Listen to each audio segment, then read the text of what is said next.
I'm chairing the session. My name's Yvonne Kleinman, and I'm working for the Federation. And I'm very happy to be presenting our guest speaker today for the third guest lecture series that the Secretariat's hosting. And our guest speaker today is Rama Iyer. Forgive me my pronunciation if I've got something wrong. And Lavanya is going to speak to us today about climate change experience in Malaysia. And before Lavanya launches into that presentation, I just want to introduce her by way of her biography. I thought I'd start off with the easy part of her biography because she's got such extensive experience, and she's going to talk about the more complicated bits. But essentially, Lavanya is a law graduate from the University of Kent in Canterbury. She's also a member of Lincoln's Inn in London and is practiced as an advocate and a solicitor. She has been working in Malaysia for 6 years as an advocate and solicitor before being called to the High Court of Malaysia in 1994. Lavanya has also been working at the United Nations in Geneva for 6 years, between 2000 and 2006, at the United Nations Compensation Commission, at the Post-Conflict Branch of the United Nations Environment Programme, UNEP. She has experience from different parts of the world in conducting technical missions in climate change-related issues, for example, in the occupied Palestinian territories, in Somalia, and in other places. And above all, the reason why Lavanya is here talking to us today is in her capacity as the National Project Coordinator of Malaysia's second national communication to the United Nations Framework Convention on Climate Change. That was the part that I was struggling with a little bit. But that's the part that she's going to talk to us about today. So with that introduction, perhaps I can hand over to Lavanya to start. Thank you, Yvonne. Good morning, everybody, and thank you very much for the invitation for me to come here and share a little bit about what Malaysia's experience with this issue of climate change is. I will mainly be talking from my experience, as Yvonne mentioned, on my work with preparing Malaysia's second national communication to the UN Framework Convention on Climate Change, which is a report that all signatory party countries prepare and present periodically.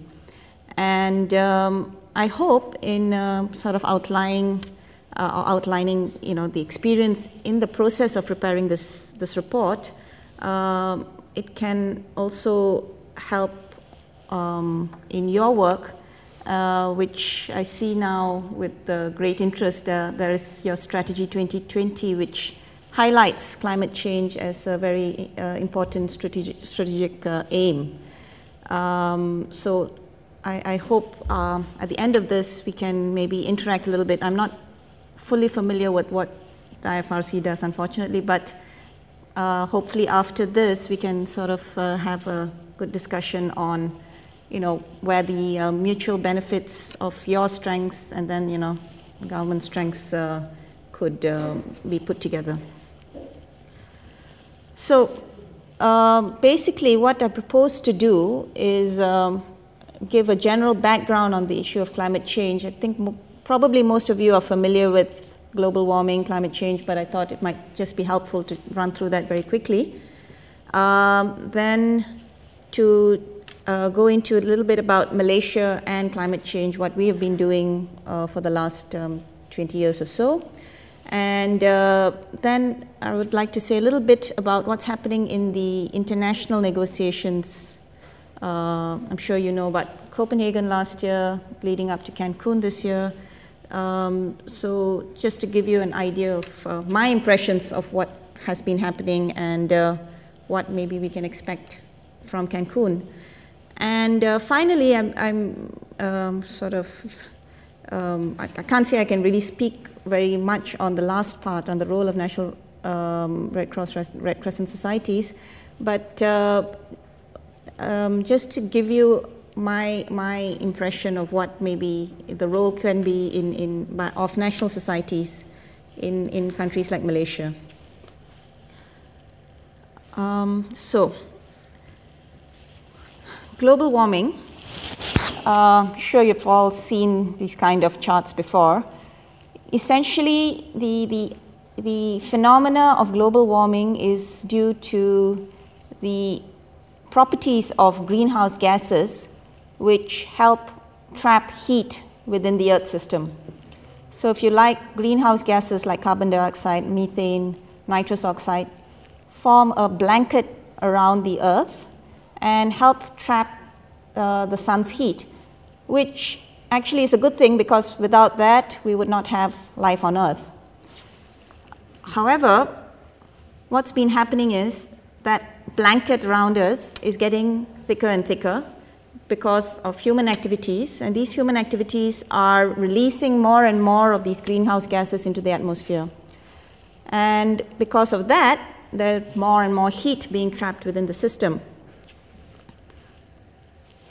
So in the most recent Intergovernmental Panel on Climate Change assessment report in 2007, came out in 2007, the fourth assessment report, it makes this very poignant conclusion to say that most of the observed increase in globally average temperatures since the mid-20th century is very likely due to observed increase in anthropogenic greenhouse gas concentrations.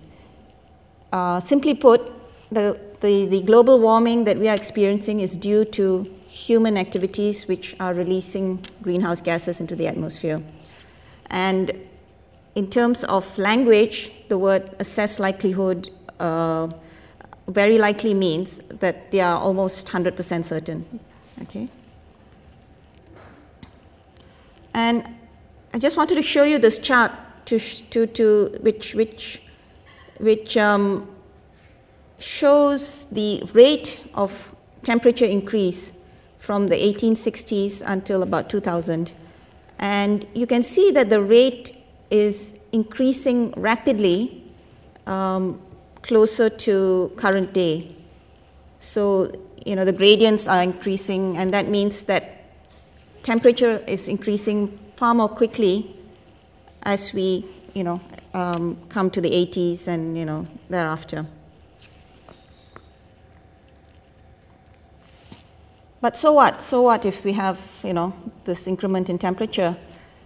Well, it does have an impact, and as you can see, there have been a lot of climatic impacts, weather impacts, extreme weather impacts globally. I've taken some of these pictures to depict those impacts.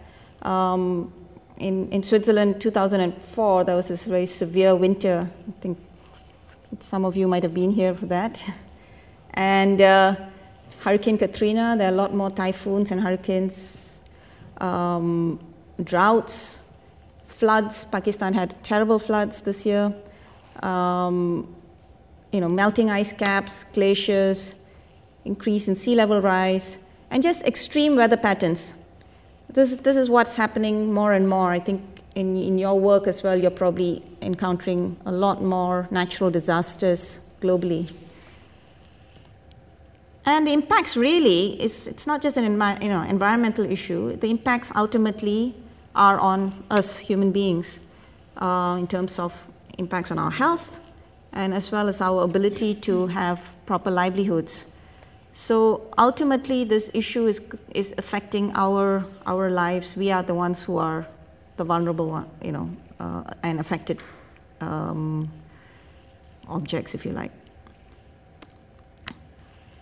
So this phenomena started getting attention maybe about 20 years ago with the World Meteorological Organization and UNEP establishing the Intergovernmental Panel on Climate Change in 1988. And IPCC came up with their first assessment report in 1990, which kind of raised the alarms. Science was still young then, but already there was indications of changing patterns in climate. So much so that in the Rio Earth Summit, the global community decided that something needed to be done, and hence the UNFCCC, the United Nations Framework Convention on Climate Change, was born. It came into force in 1994 when the requisite number of signatory parties signed on. And thereafter, the intention was to ensure that greenhouse gas emissions were kept at a level which did not pose a threat to life and livelihoods, biodiversity, and so on. The second IPCC assessment report came soon after that in 1995, and again, science was growing, and what the message there was, while it was good that the UNFCCC had been created, there was not sufficient measures within it to enable action by countries. So because of that, the Kyoto Protocol was born in 1997. Kyoto Protocol is a protocol which obliges signatory parties to reduce their emissions. Those are for developed countries. There are two different parties. You have developed country parties and developing country parties. So developed country parties are to take on emission reduction targets, and they're supposed to meet these targets, and it's an obligation. Developing country parties play a different role. They assist, but they do not have any obligations in terms of emission reductions.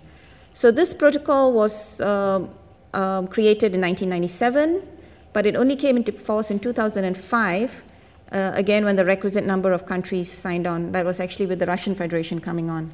To date, the United States is still not a signatory party. Then came the IPCC third assessment report, and most recently in 2007, the fourth assessment report, which I showed you a little while earlier, the statement that they made that it's really human activity that is causing the global changes in temperature and all the climate changes that we are experiencing.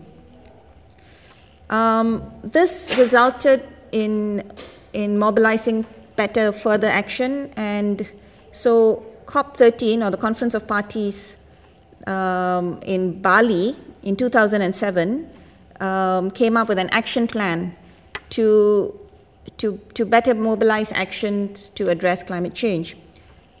And the first one was to come up with the second commitment period of the Kyoto Protocol. Now, the Kyoto Protocol works along timelines. So the first timeline was to reduce aggregate emissions by 5% of the 1990 levels by 2012, and the time within which the developed country parties who are signatories were supposed to achieve this was between 2008 to 2012. So it was imperative that the parties get together again to see what is the next level of ambition in terms of reducing emissions that the countries should adopt, and what is the length of time within which they should achieve it. So that was the first trust, and a very important trust, because without that, emissions will just keep on growing and growing. The second one was, second track was to achieve this long-term cooperative action, which basically means what everybody can do in terms of their respective capabilities and how they're going to achieve it for stabilization of the climate and temperatures within, in the long term, in about 2100. So these were the two prongs of the Bali Action Plan, and decisions were supposed to be made on both these two prongs or two tracks in Copenhagen last year. I'll speak more about what happened in Copenhagen in a little while. But now I'd like to take you down to the country perspective in terms of Malaysia and climate change. Malaysia is a country, I think, hopefully some of you have visited Malaysia before, but we are located in Southeast Asia and surrounded by Thailand, Indonesia, Singapore, and Philippines, Vietnam. These are all our neighbors. Malaysia is divided into two parts. The peninsula and the states of Sabah and Sarawak on the island of Borneo. And as you can see, we're very close to the equator. So we have nice sunshine almost all year round, very stable temperatures, about between 26 to 28 degrees. Rainfall, quite abundant rainfall, 2,000 to 4,000 millimeters. We have quite a long coastline, about 4,800 kilometers. And basically, the weather pattern is fairly consistent throughout the year.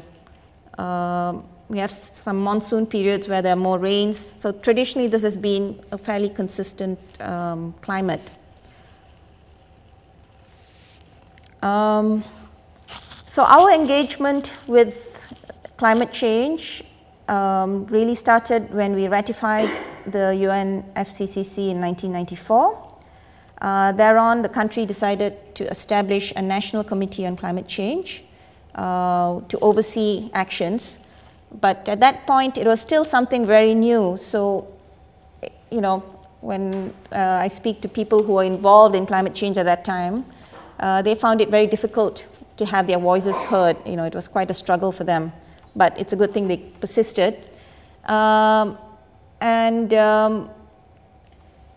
What, as signatory parties, we were supposed to do, and we had done, was to submit the national communications. So the initial national communication was submitted in the year 2000. As a developing country, we actually get funding from GEF, the Global Environment Facility, to prepare this report. And in 2002, Malaysia ratified the Kyoto Protocol, and thereby we started doing projects called the Clean Development Mechanism projects, which maybe I can talk about it more if you have questions about it, but it's basically the carbon trading mechanism, and Malaysia is active in that.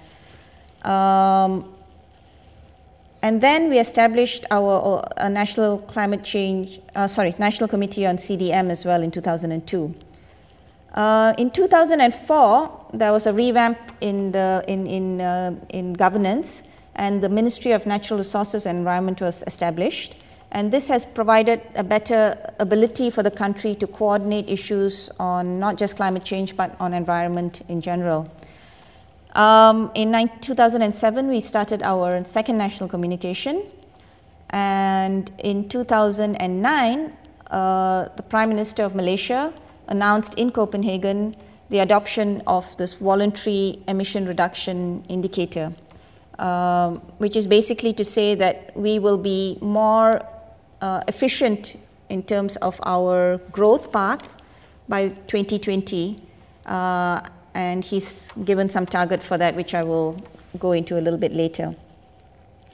Following that, a Green Technology and Climate Change Council, which is chaired by the Prime Minister, was established this year. We've also got quite a few policies relating to climate change. The most recent one is the climate change policy, but related ones on renewable energy, green technology, and biofuel, for example. I'm highlighting these things because in Malaysia, it's an evolving process how we deal with climate change, and it's something which is cross-sectoral, multi-sectoral, and needs the involvement of various sectors, various agencies, various stakeholders. And at the moment, the establishment of this council, chaired by the Prime Minister, is supposed to steer that. Simply on a ministry level, it would be impossible because, you know, ministries have their kind of turf. So if you're talking about energy, it gets difficult for the Environment Ministry to make any real changes. But this council enables these issues to be taken right to the very top, and then directives being given from the Prime Minister's level. So it is a process that's evolving. It probably will continue to evolve. But why I'd like to highlight this is it's probably a process that's occurring in other countries as well, and something to bear in mind for active partners to note what's happening in the country in terms of top-level governance. Anyway, if you're interested, this is the initial national communication. It's online. There's a thick technical report, and then the actual national communication, which is summary of it. They're both uploaded. And essentially, this graph shows temperature increase within Malaysia, similar to what we saw earlier in terms of temperature increase globally. And these were some of the vulnerabilities identified for Malaysia. In terms of agriculture, that would be a food security issue. Water resources, in terms of floods, as well as now we find in this effort there are also threats of droughts. In terms of coastal resources, shoreline erosion, and vulnerability of communities living by the coastlines. Health, certainly, we have in Malaysia recently had more and more incidents of dengue, and this is only going to get worse with climate change and extreme weather patterns. Malaria is a disease which Malaysia is almost eradicated, but climate change could reintroduce it. Threats of respiratory ailments, So there were all these vulnerabilities that were identified in the initial national communication. The second national communication, we've looked at it further and tried to see, what are the additional threats, what are the additional impacts that might be brought about by climate change. I mentioned that it's a fairly complex issue, climate change, because it touches on very many sectors. And within the project, we realized that what happened with the initial national communication was our first effort, and it was done by not with sort of the agencies that would have been involved being actively doing it, but it was given out to some consultants who prepared reports. But ultimately, after the project ended, that knowledge left with them. So for this effort, it was decided that the entire report should be prepared by the country agencies, ministries, and so on. So,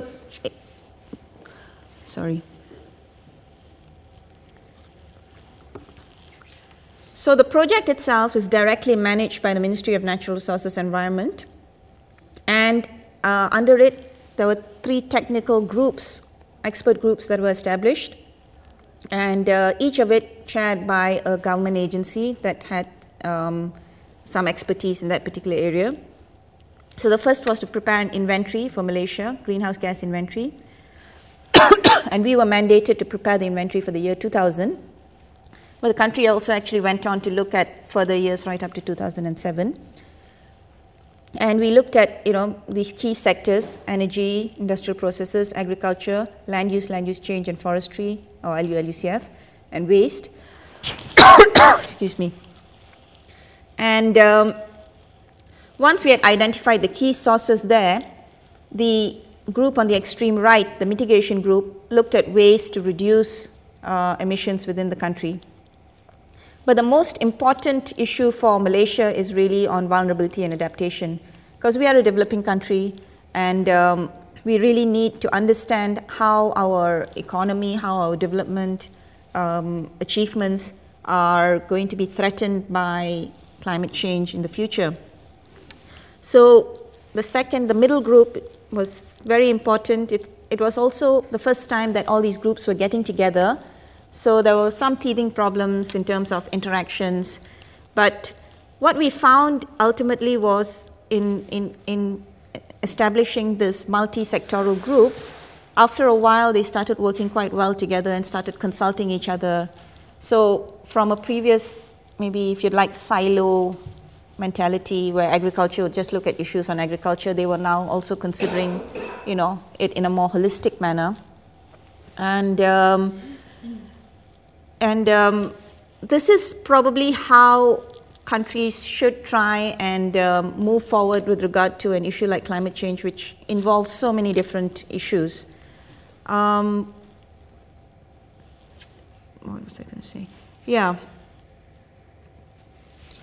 Of course, establishing something like this is very time-consuming, and it did result in many delays. We did not really have a financial motivation for them. These groups were established, and they had to perform these tasks, which were, to get together, to discuss, to prepare some reports, in addition to what they were already doing. But they did, to their credit, take on the tasks and have delivered. And in the process, I think they have appreciated the fact that their capacity has been built, knowledge has been built within these key agencies. So in the future, we have these agencies that are recognized as having been involved in this process and are recognized as having some knowledge on these particular issues. They have also interacted with each other, so their inputs are no longer just sort of one-dimensional, but they encompass other issues as well. We also faced this, because we are working with government agency, we are not just sort of saying, okay, you, person A, prepare this report, but we are working with government agencies and there are a lot of transfers of people. So people keep coming and going and we had to keep, getting them up to speed. But we looked upon it as a positive thing because when they leave, they take their, experience, their knowledge to their new jobs and hopefully infuse their new, tasks and include climate change considerations, in areas which they are going into. So this is how we feel that, the knowledge has also spread. I already spoke about the lack of financial incentives. There was initially resistance from some stakeholders because they felt climate change was not their business. I can cite one example where Ministry of Transport initially was not very clued in as to what their role should be. But, the stakeholders, one of the chairs, persisted, sort of engaged with them and constantly sort of gave them an understanding of how the issue is related to their business of providing adequate and sufficient transportation infrastructure within the country and how that would be threatened by climate change. And now they are one of, the more active participants within our group. So it really, there's a lot of advocacy work that's involved as well.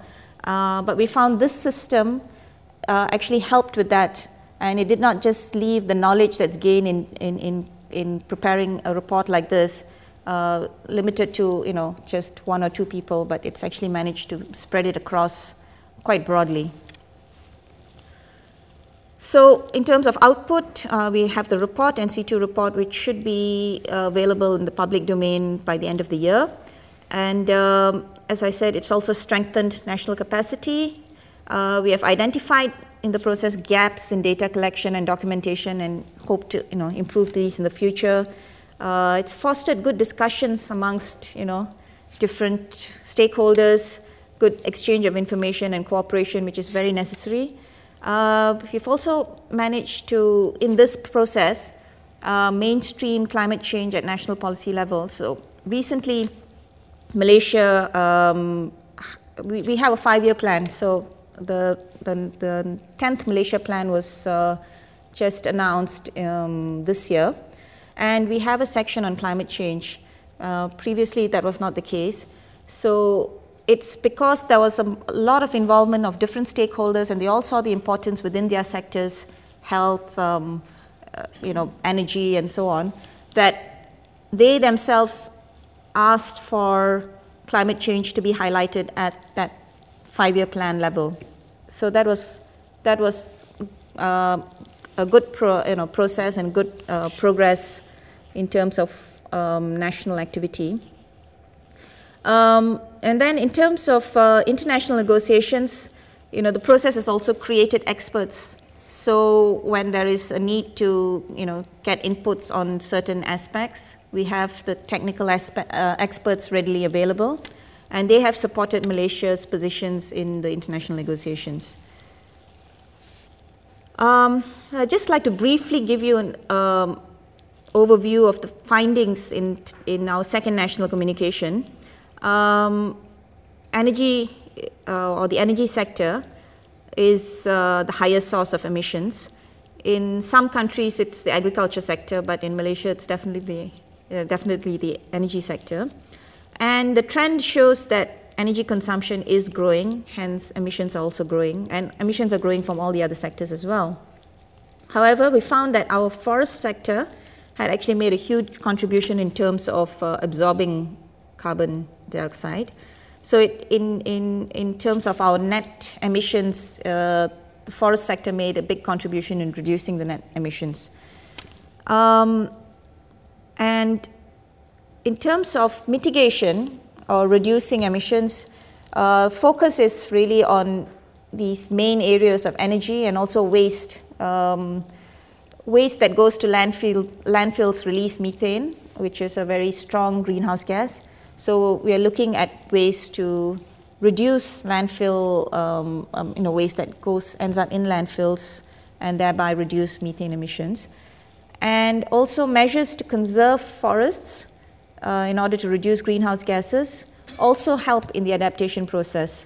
Coastal mangroves help with the impacts of tidal waves or sea level rise, and reduction of peat fires as well, because in Malaysia we have quite a lot of peat forests. Some of them have been cut, and in the dry season we've had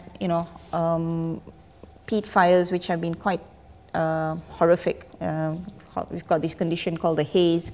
We've also got our neighboring country that's had the same problem, and some of it sweeps over to our country.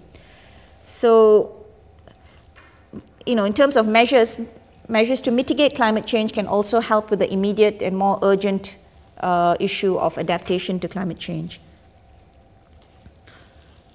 In terms of impacts, we found in Malaysia, the largest impact would be centered around water. Really due to changes in the rainfall patterns, which we are already observing, river flow patterns, and intrusion of saline water. And these issues have both direct and indirect impacts. We have greater incidence of floods and droughts. In Malaysia this year alone, we've had few quite severe cases of floods.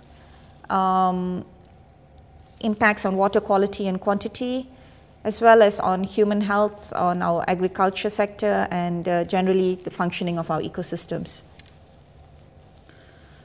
Now, we have, during the course of the second national communication, we tried to build, partnerships with relevant partners in the private sector as well. And one initiative was to offset carbon. And our national airline carrier came forth as the partner to pilot this. So a fund has been set up called the Voluntary Carbon Offset Scheme, and I'm sure you all are familiar with these schemes. A lot of airlines have them, but in Asia, Malaysian Airlines was, I think, the third in Asia to set this up, probably the first in Southeast Asia. And the idea was to collect, funds to offset your carbon miles and invest it in preserving a peat swamp area within one of the states. So it's taken off quite well, and some amounts of money has been collected. But what it highlights more is the partnership that needs to be created to address climate change. So this is a partnership between the federal government, a private entity, and you also have the state government, because the state government is where the location of the peat forest is, and of course the general public, who in the process hopefully also educated about their carbon miles, air miles, and so on. So while we have some partnerships already in existence with regard to mitigation, reducing emissions, a lot of corporate entities are also now interested to do so, because I think it's become fashionable, and it really does mean better business sense for them. It means more sustainable businesses in the future for them. But for adaptation, we haven't quite, or at least governments haven't found these kind of natural partners coming forth. And this is where I think the IFRC, for example, would certainly be a natural partner for advocacy at community levels, and and your experience with disaster management would fit very well with adaptation measures as well. I'll say a bit more towards the end, and then we can maybe have more of a discussion on that. Now let me go on to what's happening on the international sphere, the negotiations. Last year, climate change became the most talked about topic, I think. Media, it was, in the press all the time, the lead up to Copenhagen, and there was a lot of expectations of what Copenhagen was supposed to deliver. So you kept hearing things like in the newspapers, often they said, what happens post the Kyoto Protocol? The question really was, what happens in the second commitment period of the Kyoto Protocol? Because the first commitment period ends in the year 2012, and there was supposed to be thereafter the second commitment period and so on. But what some countries were trying to do was to kill off the Kyoto Protocol. They did not find it useful. So hence this question was, what happens after the Kyoto Protocol expires? The other thing was Copenhagen would have to seal the deal on a global treaty. In my view, and by the way, all these are my personal views, a global treaty already exists, which is the UN Framework Convention on Climate Change. And as I mentioned a bit earlier, in Bali, following the IPCC fourth assessment report, they decided stronger action needs to be taken.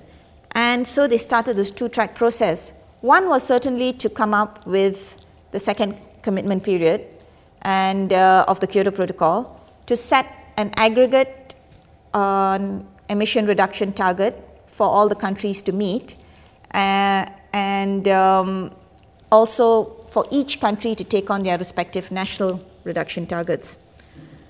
The other aspect was to operationalize, the UNFCCC's other intentions in terms of enabling countries to adapt to climate change, in terms of providing sufficient finances, sufficient technology, and really creating a more equitable platform for action by all countries. And that was supposed to be undertaken by the second track, or what's called as the LCA, or the long-term commitment action.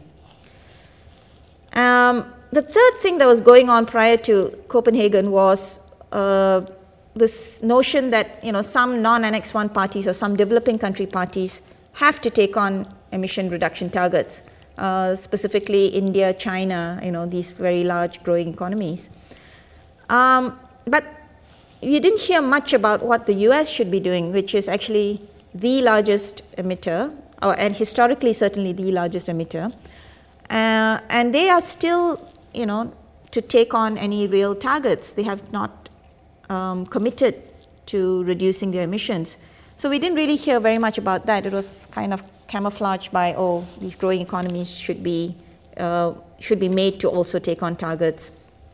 And we also didn't hear much about what developing countries need in terms of technology transfer, financial assistance, and so on. In terms of mitigation measures, because whilst it's good to say, yes, let's mitigate, let's reduce our emissions, it does involve a cost. So if you want to have a coal power plant, the cheapest would be to do it in your traditional way. But if you want clean coal power, then certain technology needs to come in, certain amount of funds need to come in order for you to do that. So this is where there was a block on that kind of transfer coming into developing countries. So at Copenhagen, I'm sure you all knew about the Copenhagen Accord, which was initially touted as the outcome of COP15. It's in fact not an outcome of COP15. It was a political understanding of those countries that either at that point or thereafter associated themselves with the Copenhagen Accord. It was in fact formulated privately by heads of state of about 26 countries out of the 192 parties, done in secret actually, and the accord does not bear the UNFCCC logo. So it was this little group that kind of got together and came up with this text at 3 a.m. on Saturday morning after the end of the conference, actually. The conference was supposed to end on the Friday, and at 3 a.m. this document was presented. So you can imagine many countries, many delegates had already left by the time this came to the floor.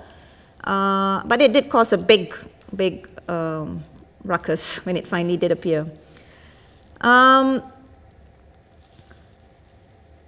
There was also, after Copenhagen, statements in the press that said China was the one that prevented a more ambitious Copenhagen Accord during the unscheduled discussions. Well, Malaysia wasn't a party to this small group, but what we did observe during the 2 weeks of negotiations was this. Many times, meetings were suspended, and delegates were left sitting, waiting. We were told to look at the screens to see when the next meetings were going to be convened, and they never came. So, the second picture of the Malaysian delegates and all the other delegates waiting in the plenary hall was probably taken about 2 or 3 in the morning. Just people sitting around waiting. It was winter in Copenhagen. They put on these bright lights so that we had the impression of daylight. But apart from that, a lot of time was actually spent sitting and waiting. And that was because a lot of the times developed countries sort of, in a way, blocked progress on the actual 2 tracks. And later we found out that was partly because, there was this high-level negotiations going on of a small group of countries. And then there was also this other thing that came out in the press about the fact that actually most parties, regardless of whether they were part of that small group of 26 countries or not, favored the Copenhagen Accord, and that it would have been adopted by the Conference of Parties, but for a handful of communist bloc South American nations, this lady being the first one from Venezuela.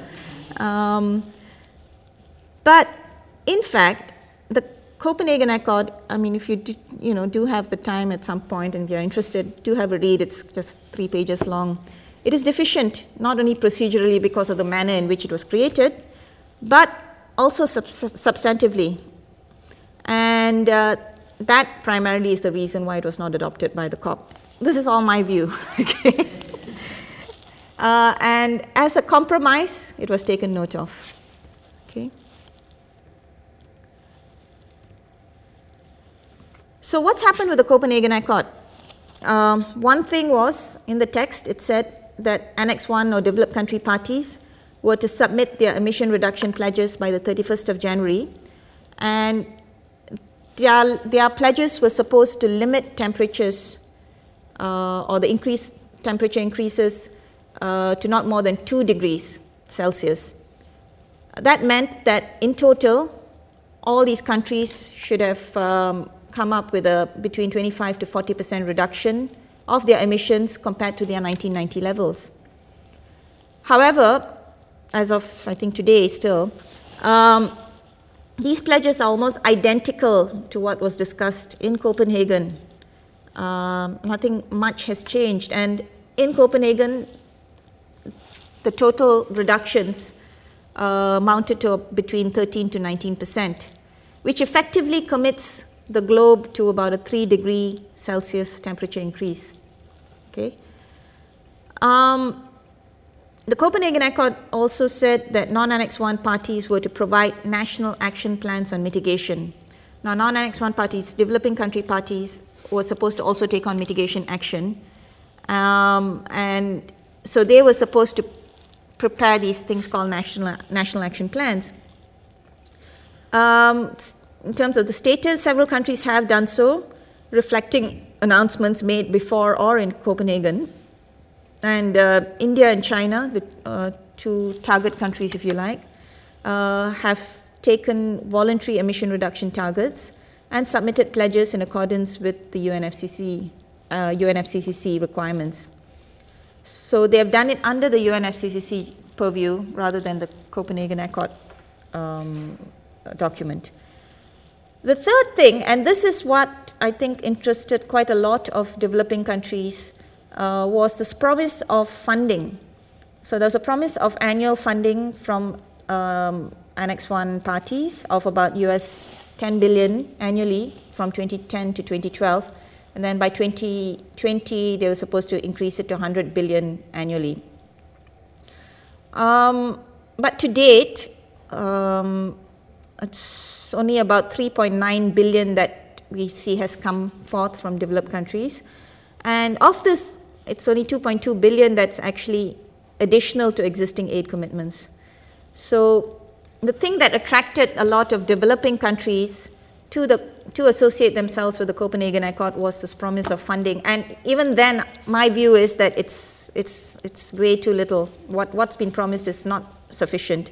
Regardless, these countries still felt that, something's better than nothing, so they associated, with the Copenhagen Accord. However, what we see to date is, in terms of delivery of funds, it's not really happened to the levels that we would have liked to see it.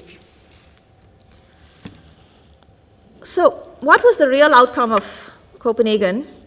There was some advancement in the LCA text. That's the future, long-term commitment. There were definitely delays in the progress of the Kyoto Protocol text. There was an extension of the deadline to record decisions on both the Kyoto Protocol and the long-term cooperative action to Cancun, COP16.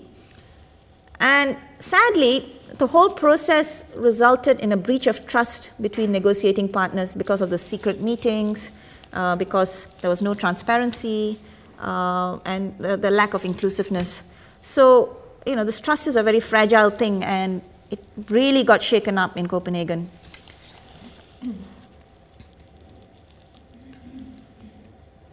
But I would say that it was not all doom and gloom. And Copenhagen definitely generated massive public interest and mobilized a lot of political awareness.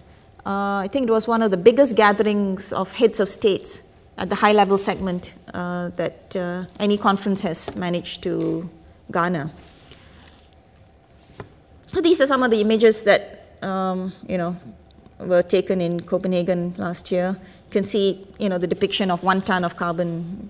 The visual depiction is interesting. There were a lot of NGOs and public interest groups that were there present and making their presence known. For example, the middle one, the fossil of the day, they would rate negotiations and countries' positions and, give them the fossil of the day, meaning you were the worst person today, you were the one who sort of sabotage the negotiations today. So, daily you had these kind of activities going on. And for Malaysia, our Prime Minister was there, and he actually announced what I mentioned a little earlier, our voluntary reduction indicator. So what Malaysia aspires to do is to reduce our emissions intensity for each unit of GDP by 40% by the year 2020 compared to 2005. So if in 2005 we used, say 100 units of greenhouse gases to produce 1 unit of GDP, that would be reduced by up to 40% by 2020. So that's the aspiration. It's of course conditional upon receiving technology from our developed country partners and finance at adequate and effective levels. And I think what Copenhagen did generate is a lot of this kind of initiatives from various countries. Heads of states were there and they were making their presence felt, so they made sure that their countries were seen to be also playing a role. And in Malaysia, this has actually helped the climate change agenda, because with this kind of indicator, this kind of goal to meet, a lot of members of public have a common vision to go towards. A lot of corporate entities are taking actions to, reduce their emissions. So it's really mobilized action within the country. So what do we expect in Cancun? hopefully, this is very necessary actually, a second commitment period for the Kyoto Protocol. Although I think negotiations occurred in Tianjin 2 weeks ago, and from what I hear, I wasn't there, we are not really very much closer to that than we were in Copenhagen last year. We need an agreed top-down, legally binding aggregate emission reduction commitment rather than voluntary pledges. So in the Copenhagen Accord, countries are able to just make voluntary pledges, but there's no ambition with that because, you know, I'm a country and I can say, okay, I can do this much, so I commit to do this much, rather than take it, you know, further and do what is really necessary and more ambitious. So in the Copenhagen Accord, they only talked about voluntary pledges, and, you know, that's really not going to get us anywhere. And hopefully we will also see the establishment of a new climate fund under the UNFCCC. This is to enable easier access to finances, and an agreement on the long-term cooperation. That there is a bit of a standoff. I think developing countries want the Kyoto Protocol track to proceed as quickly as the long-term cooperation track. Some countries are saying, and these, you know, like Japan, Canada, these are countries who are signatory parties to the Kyoto Protocol, but they feel that its time is over. They want everything to be parceled into this long-term commitment action and an agreement to come out of that. So this is what's happening. There's this tussle. For developing countries, it's important to keep the Kyoto Protocol. There are investments in terms of the clean development mechanism and the carbon market. We don't know what will happen to that, you know, if we tear up the Kyoto Protocol and try and, you know, come up with a new agreement. So, you know, there's still a lot of issues to be ironed out. There have been, I think, 4 meetings at least this year, parties meeting to try and, you know, iron out some of these differences so that something can be achieved in Cancun. But unlike Copenhagen, I don't think you hear very much about Cancun in the press. I think the president of this year's COP has, you know, decided to downplay it a little bit, because last year it was really hyped up, a lot of expectations, and it wasn't met, you know. So, and really, what should underpin our, you know, the negotiations in Cancun should be what the basic countries have said, to again underscore the centrality of the UNFCCC process and the decision of the parties to carry forward negotiations on the 2 tracks. As I said earlier, the Copenhagen Accord sort of hijacked that, you know, the sort of multilateral negotiation process. So in order to come back and, you know, rebuild the trust, we really have to work within the framework of the UNFCCC, which gives equal voice to all parties. Now, this slide, I've got just one slide on this, and I can't say I'm very comfortable saying, you know, speaking on this to all of you, but I'm just throwing out some thoughts based on what I've read and what I saw in the Strategy 2020. I think Strategic Aim 2, it highlights tackling climate change in terms of both adaptation and mitigation. And I think I just touched on it a little earlier, but really the national societies in countries can position themselves as natural partners for governments in their efforts to adapt to climate change. You know, you have corporate entities who have now become natural partners for governments to tackle the issue of mitigation. Mitigation is important, but the results of mitigation will only be seen way into the future. And that would be seen by a reduction of the need to adapt to climate change, but that's in the future. If we mitigate today, if we cut out all greenhouse gas emissions today, it doesn't mean that we won't have to adapt, because we are already committed to a certain amount of change in the climate due to our past activities. and that is only going to manifest itself in the future. So what is more critical to address is this issue of vulnerabilities and how we adapt to it so that the impacts are minimized or completely reduced.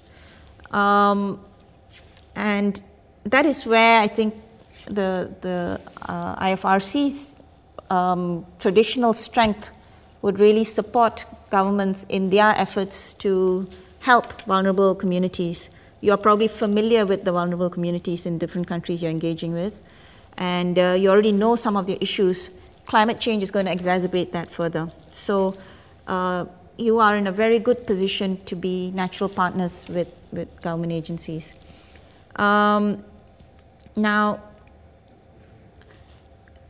climate change action, and that's why I kind of presented that slide earlier about Malaysia's experience, in terms of the last 20 years. It's evolving. We are continuously evolving.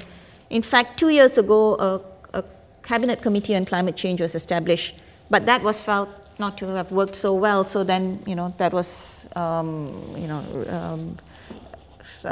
dismantled, and now we've got this Green Technology and Climate Change Council that is going to be the umbrella for climate change action in a coordinated manner in the country. But what I'm trying to say here is it's an evolving process. I mean, we are learning, countries are learning, and just like Malaysia, probably other countries are also evolving in their efforts. And so it would be good for national societies to keep track of that so that you are able to go to the right partners in the government so that you maximize on your efforts. I don't think I have much more to say on that, but I would really appreciate hearing more about what IFRC's work is, so that maybe we can talk together on a little bit more on how national societies or IFRC's role would be in helping, say, a country like Malaysia in dealing with adaptation. I think that is more, that's the more important issue for developing countries, and definitely where, the IFRC, the national societies can play an important role. With that, I'd just like to, before I end, acknowledge the Ministry of Natural Resources and Environment Malaysia, all the stakeholders of this second national communication project, the initial national communication, the fourth assessment report of the IPCC, South Bulletin, which is a very good bulletin. They are based here in Geneva, and they have good write-ups on climate change. The Third World Network, they have a very good information service as well on climate change, especially on international negotiations.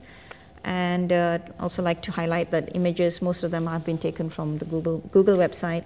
And finally, UNDP and GEF, who are the funders for Malaysia's second national communication. Thank you very much.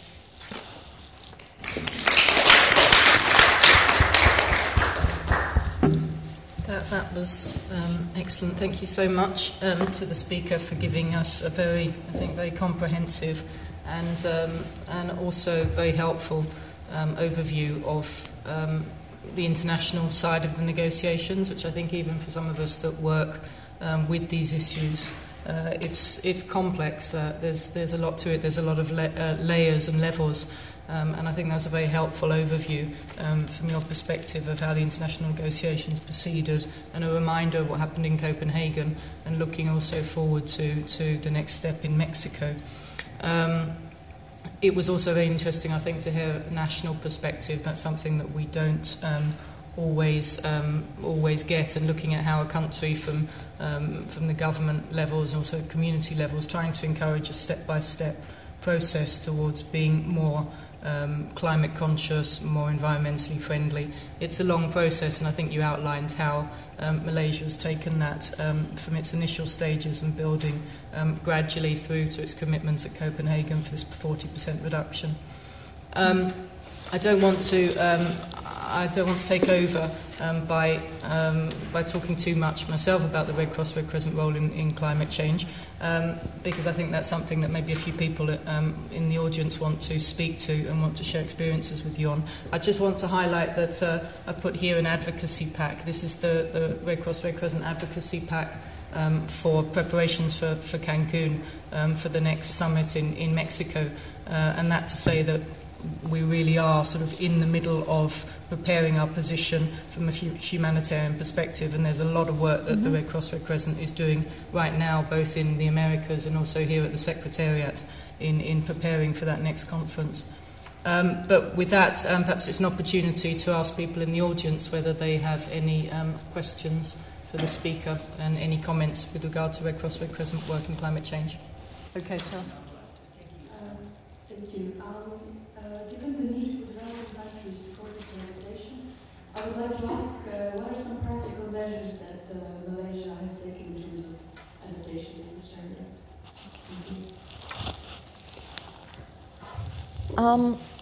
Actually, Malaysia is sort of starting its adaptation measures. So it's more in terms of understanding what the vulnerabilities are. One thing that Malaysia has done is to downscale a climate model to country level.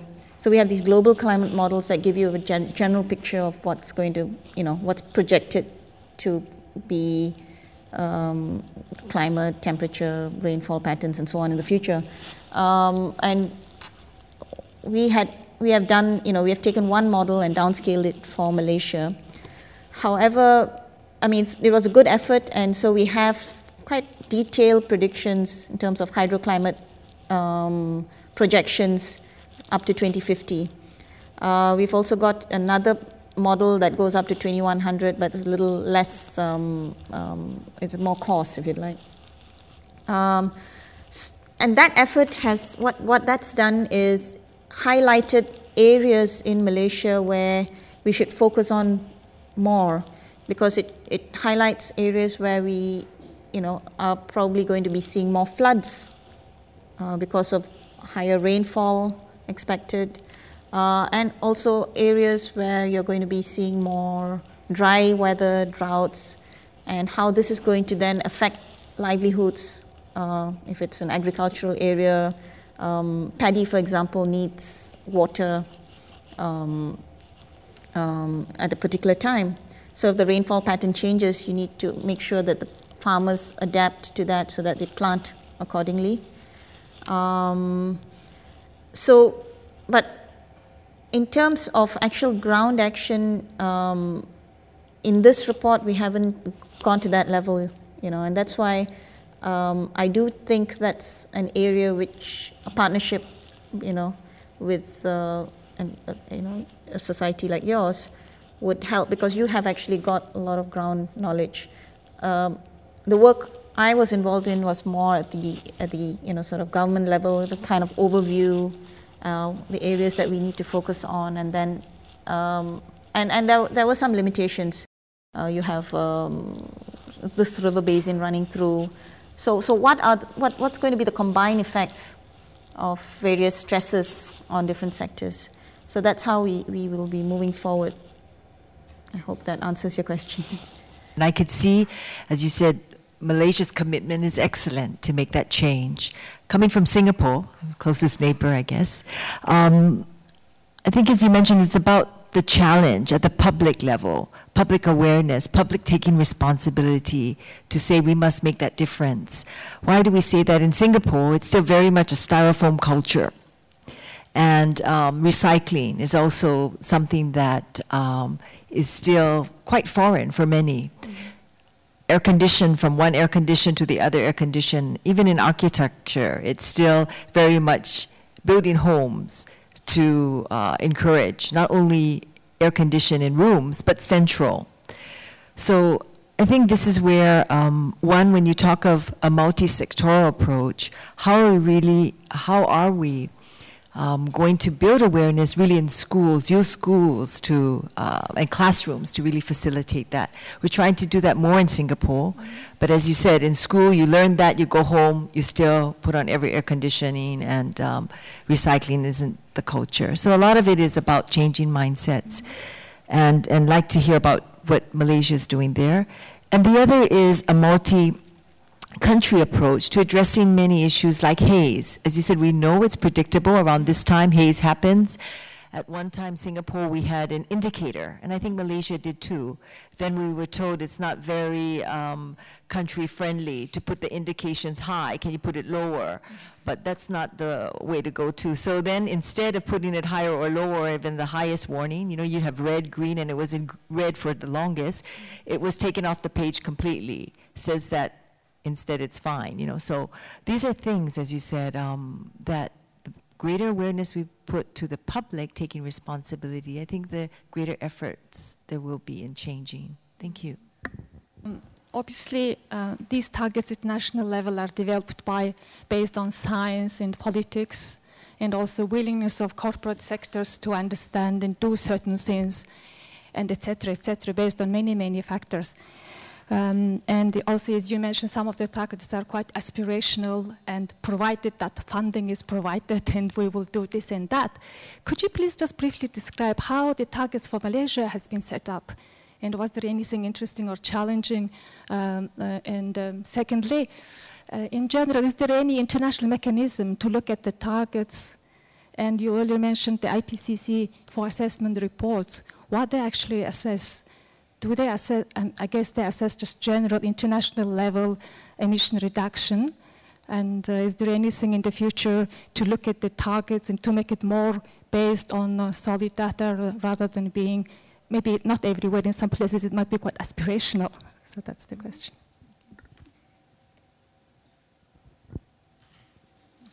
Thank you very much for that fantastic presentation. I know that last year, when it came to discussing the adaptation fund, some African countries wanted to negotiate as a bloc. And of course, we know that at times it becomes difficult for national civil society organizations to access some of that money. So my question is, as we are heading to Cancun, what are your views in terms of how that fund should be structured? Is there like an opportunity for an organization like ours, which has got a solid base at the community level, to tap into that fund, working with national governments? Because, when money comes to the government, at times it becomes difficult to access that money. And for us, it's the issue of sustainability of programs, at the country level. Before you answer that, just another in relation to that, not very sympathetic to the argument of your Prime Minister that if the world gives Malaysia money, it'll do right things. Why should the world give you money? You're pretty rich now. You're competing with the rest of the world. And to be honest, it's an existentialist question for your country. I mean, if Malaysia doesn't adapt and mitigate and do what it has to do, it'll kind of, it'll basically destroy itself, as will all other nations. So this kind of idea that developing countries are only going to do some things if only someone pays them to do this is basically disastrous. I mean, literally disastrous. Developed countries have their own problems. And the whole idea of climate justice, that is, that those who caused through their historical behavior the situation we are in, and therefore they must pay their debt going back several centuries, is of course complete nonsense, because in that sense, okay, one can apologize, like one has apologized for slavery and apologized for many harms and apologized for Hiroshima and apologized. So of course one can apologize. But the idea that every single error committed in the past has got to be compensated for in every sphere of life by somebody paying somebody, how far are you going to go back in that way? So unless developing countries adopt a more constructive attitude, I don't see this really going very far. And countries like Malaysia, which are one of the hardline states, are perhaps not being very helpful in this regard. You expect the Indians and Chinas to stand up for their position anyway, but why are the BRICS or the basics or whatever they call themselves nowadays being allowed to drive this agenda when their interests, the interests of India and China, are not the interests of Africa at all. And so this is a whole kind of very complicated and murky politics, I know, but underpinning that are quite a lot of moral and ethical issues.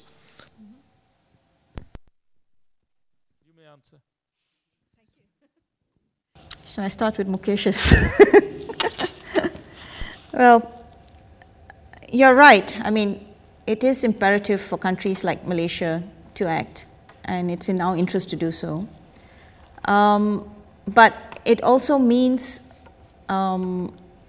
diverting some amount of our resources, which we need for other purposes in our development path, to achieve this. So there's this toss-up. But Malaysia is not, in a very bad situation, and I think, if truth be told, we will, do these things because we need to, There's no point sort of burning, energy and, wasting petroleum wantonly. It doesn't make sense. But on a broader basis, I mean, what you're talking about, the climate debt, there is this concept of the, atmospheric space, and that's limited. And that is the space within which each of us or each country has to grow, to develop.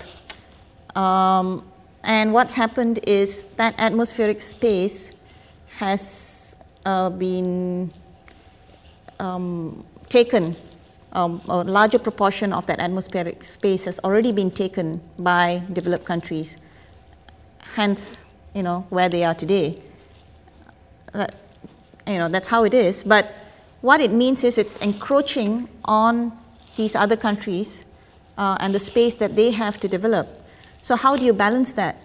At least with regard to technology, I mean, if you've already got the heads up with clean technology, it should be easily transferred so that when developing countries are on the growth path, you develop in a more sustainable manner. Why do you want to repeat the mistakes? But without that transfer, you will have to create, you will have to go through the whole process of research and, technology creation, and that costs, that eats up resources, which are limited. So if you look at it from a, limited atmospheric rights concept, then it is incumbent that, some amount of transfer of technology or finances occurs because of the imbalance created by past activities. Now, the question that you asked about the adaptation fund is an interesting question that you asked, whether societies like the IFRC can tap into funds that they are hoping to set up. As far as I know, normally it's countries and through the country efforts, and then from there it can be channeled to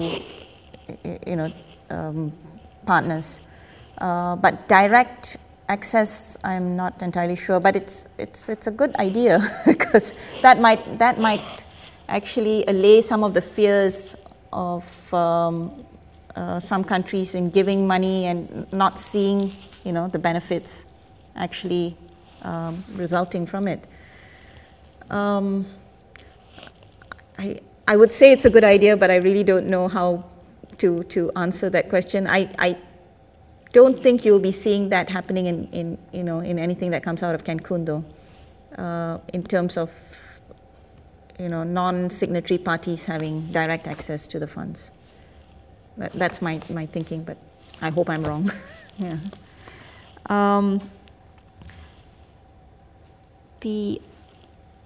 The target, you asked about the targets and how Malaysia set our target. Okay. Malaysia's target is actually what is considered to be a voluntary target because we are, we are a developing country. There are differences in terms of obligations for developed countries and developing country parties of the UNFCCC. So developed countries actually have to take on targets, especially when they are signatory parties of the Kyoto Protocol.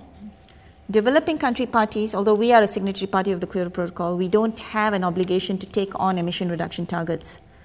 But we are doing this on a voluntary basis, and largely because, it is necessary for the, for the country's overall betterment. How it was determined was some of the data that was collected through processes like the national communication. We identified some key sectors which were key emitters. So the energy sector was a key emitter. The waste sector was a key emitter. And we focused on those areas to see what are the measures that can be taken to reduce emissions, and what are the policies that are in place maybe that already can help also reduce emissions. So in Malaysia, we're looking at going more for renewable energy and also becoming more energy efficient. And waste management, we are targeting less, making sure that organic waste is probably managed so that it doesn't just end up in landfills. So that is how, and the experts in, doing different work came up with some of these figures, and then they worked out the indicator. But you also asked about how to track this, how to monitor this, whether, the country is actually doing what it says it wants to do, or, delivering on that. Well, that is the other thing.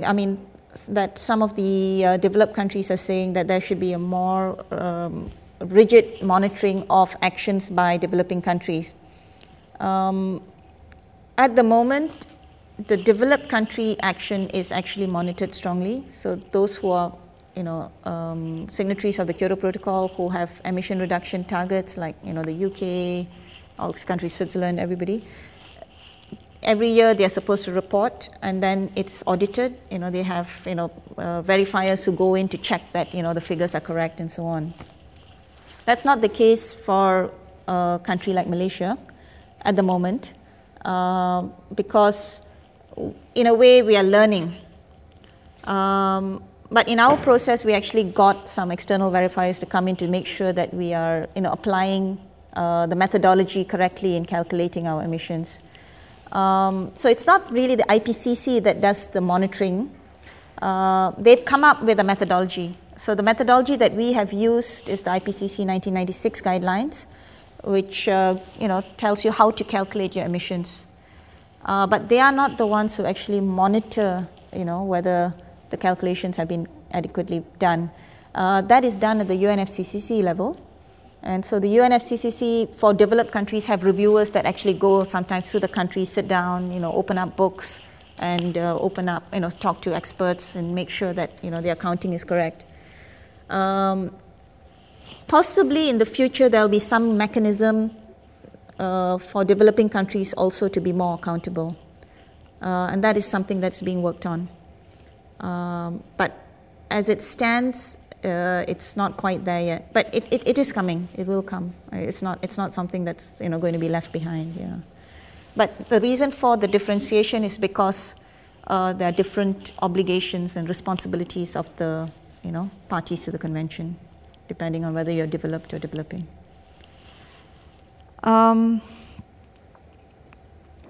You asked about measures to change mindset and public level. Well, it's slow, but we see more activity from the corporate level, and corporations are trying to build themselves as sustainable, green, and they highlight initiatives that they are doing. So that creates or generates some awareness in the public. When you look at newspapers now, actually, 4 years ago, you'd hardly see the word climate change. And now regularly, even on the day I was leaving Malaysia, I picked up the newspaper randomly, and there were 2 or 3 articles about climate change. So media is also very important, and getting media knowledgeable about climate change is very important because they pass on the message broadly. We've also found IT, things like Facebook. These tools have actually been very useful in spreading the message, especially with the young, the youth. And there is in Malaysia Youth Climate Justice Network, and they have Facebook and things, and they spread the message broadly. And these kind of Facebook, Twitter, all these things are becoming quite important tools for generating that kind of public awareness as well. The mass voluntary carbon offset scheme, that was another scheme also to generate public awareness. So, as public, you understand that you do make an impact when you take a flight, and it's up to you whether you want to do something about it. But at least an awareness is created. And finally, I would say maybe even engaging with the arts community. I mean, I think we all know how powerful Al Gore's message was in terms of visuals. But, arts, like comics, whatever, these are tools that can again be used to, spread the message in a more understandable, digestible manner. So, yeah.